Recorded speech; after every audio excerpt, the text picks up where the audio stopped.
Eto mga kababayan, napakainit po ng mga issue dito po sa ating politika sa ngayon matapos po magbitaw sa pwesto bilang Senate President itong si Senator Alan Peter Cayetano at tuluyan na nga pong naupo bilang Senate President itong si Senator Sherwin Gatchalian. Samantala dahil po sa nangyayaring mga issue ngayon sa ating bansa, naglabas naman po ng reaksyon si dating COA, COMELEC Commissioner, Attorney Rowena Guanzon kasunod ng pagkakahalal kay Senator Sherwin Gatchalian bilang bagong Senate President sa special session ng Kongreso ngayon po yung Hunyo 17. Sa kanyang social media post, kinwestiyon ni Guanzon ang layunin ng ipinatawag na special session ng Pangulo at iginiit niya na hindi umano ito partugunan ang mga suliranin ng bansa.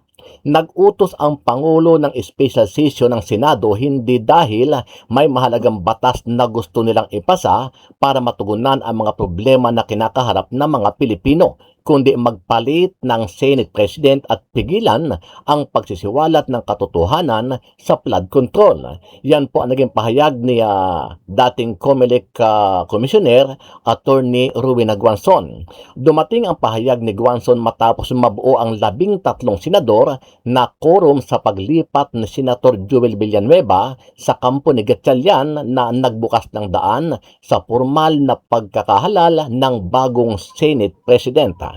Mga kabayan, narito po ang mga maiinit na issue na dapat po nating malaman. Before I make my motion, Mr. President, I think I will be remiss of my duty and responsibility as a senator, colleague, and friend if I didn't thank and commend our two distinguished colleagues, Senator Chis Escudero and Senator Joel Villanueva, for responding to their higher calling for this chamber, our beloved institution, known as the Philippine Senate, higher than their friendships, their affiliations, and every individual member of this body, even higher than themselves. I would also wish to put on record that I intentionally and voluntarily relinquished the chairmanship of what is known or most or often referred to as the most powerful committee, the Blue Ribbon, for two primary reasons. Number one, I am tired of losing old friends and creating new enemies.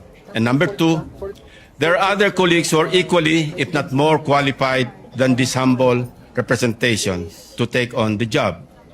If there were no takers, I was willing, albeit with a heavy heart, to retain and continue sitting as chairman and resume a duty that I am morally and obligated to perform.